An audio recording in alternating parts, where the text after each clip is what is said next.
प्रिय विद्यार्थियों, सुप्रभात। मैं doctor Harish Kumar, associate professor political science, S K government girls college Sikar. गत कक्षा में अपन ने ब्रिटिश लॉर्ड सभा के बारे में चर्चा की थी, जिसमें वहाँ की लॉर्ड सभा है, उसकी रचना किस प्रकार होती है और लॉर्ड सभा के सदस्यों को क्या क्या विशेषाधिकार मिले हुए हैं। इसके अलावा लॉर्ड सभा का जो पदाधिकारी है उसको क्या कहा जाता है और लॉर्ड सभा की जो गणपूर्ति है उसको लेकर कॉन्स्टिट्यूशन में क्या प्रोविजंस किए गए हैं, इन सब चीज़ों के ऊपर अपन ने डिस्कस किया था। लॉर्ड सभा है जी, जैसे हम भारत के संदर्भ में बात करना चाहें, क्योंकि हमारा जो टॉपिक है वो कॉन्स्टिट्यूशन के ऊपर है और अपन लोग 4-5 कंट्रीज़ के कॉन्स्टिट्यूशंस के बारे में चर्चा करेंगे, तो साथ साथ कुछ ऐसे टॉपिक्स हैं जिनको अपन कंपेयर भी करते चलेंगे। तो जिस प्रकार हम अगर भारत की बात करें तो भारत में संसद के 2 अंग होते हैं, लोकसभा, राज्यसभा। उसी प्रकार ब्रिटिश जो संसद है उसके भी लॉर्ड सभा और कॉमन सभा 2 अंग हैं, और जिसमें लॉर्ड सभा है उसकी आज हम क्या कार्य हैं, क्या उसकी शक्तियाँ हैं, उसके बारे में हम डिस्कस करेंगे, चर्चा करेंगे, बातचीत करेंगे। तो सबसे पहले हम ले रहे हैं विधायी शक्तियाँ। 1911 से पहले लॉर्ड सभा को अवित्तीय मामलों में काफ़ी अधिकार थे, लेकिन इस अधिनियम के बाद लॉर्ड सभा साधारण विधेयकों को 2 वर्ष के लिए विलंब भी कर सकती थी, मगर 1949 में एक संशोधन किया गया। इस संशोधित अधिनियम के द्वारा लॉर्ड सभा की साधारण विधेयक को विलंबित करने की शक्ति केवल 1 वर्ष रह गई।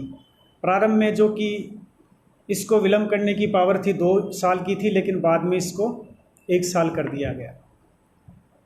1911 के अध्ययन के अनुसार कॉमन सभा के द्वारा पारित साधारण जो विधेयक हैं उनको लॉर्ड सभा 2 वर्ष तक उन पर रोक लगा सकती थी, लेकिन अपन ने चर्चा की कि 1949 के अधिनियम द्वारा ये उनको अवधि को घटाकर 1 वर्ष कर दिया गया है।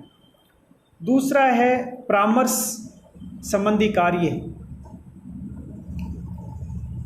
18वीं शताब्दी से पूर्व लॉर्ड सभा राजा को परामर्श देने का कार्य करती थी। अब राजा कैबिनेट के परामर्श के अनुसार कार्य करता है। जब कॉमन सभा का विघटन हो जाता है तथा कैबिनेट यदि अपना त्यागपत्र दे देती है तो राजा को परामर्श देने की आवश्यकता होती है।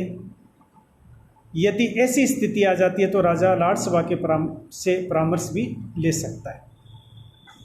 तीसरी जो हम शक्ति की बात अगर इसकी करें तो वो है वित्तीय शक्तियाँ। धन विधेयक केवल कॉमन सभा में प्रस्तुत किए जा सकते हैं। कॉमन सभा जो कि संसद का एक दूसरा सदन है, एक और सदन है जिसके बारे में अपन पहले चर्चा कर चुके हैं। उसमें अपन ने ये देखा था कि कॉमन सभा है वो बहुत ही शक्तिशाली संसद का अंग है और ज़्यादातर डिसीजन है उसके द्वारा लिए जाते हैं। तो हम यहाँ चर्चा कर रहे हैं लॉर्ड सभा की कि फाइनेंशियल मैटर को लेकर उनको क्या क्या पावर्स मिली हुई हैं। तो इसमें धन विधेयक पहले कॉमन सभा में प्रस्तुत किए जाते हैं। कॉमन सभा से पारित हो जाने के पश्चात उनको लॉर्ड सभा में प्रस्तुत किया जाता है। इस प्रकार वित्तीय क्षेत्र में लॉर्ड सभा की शक्ति अगर हम देखें तो नहीं के बराबर है।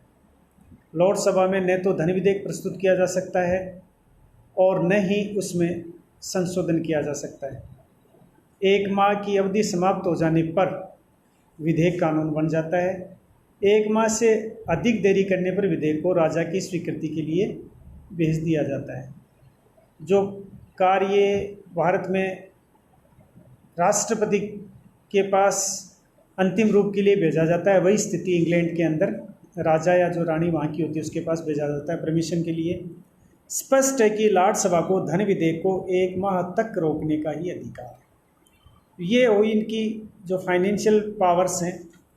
उसके बाद अगली जो पावर है वो है कार्यपालिका शक्तियाँ, एग्जीक्यूटिव पावर्स। लॉर्ड सभा मंत्रिमंडल को भंग नहीं कर सकती है। मंत्रिमंडल को केवल कॉमन सभा ही अपदस्थ कर सकती है। मंत्रिमंडल कॉमन सभा के प्रति उत्तरदायी होता है, जैसा कि भारत में लोकसभा के प्रति है, परंतु लॉर्ड सभा के सदस्यों को मंत्रियों से प्रश्न पूछने का अधिकार जरूर है।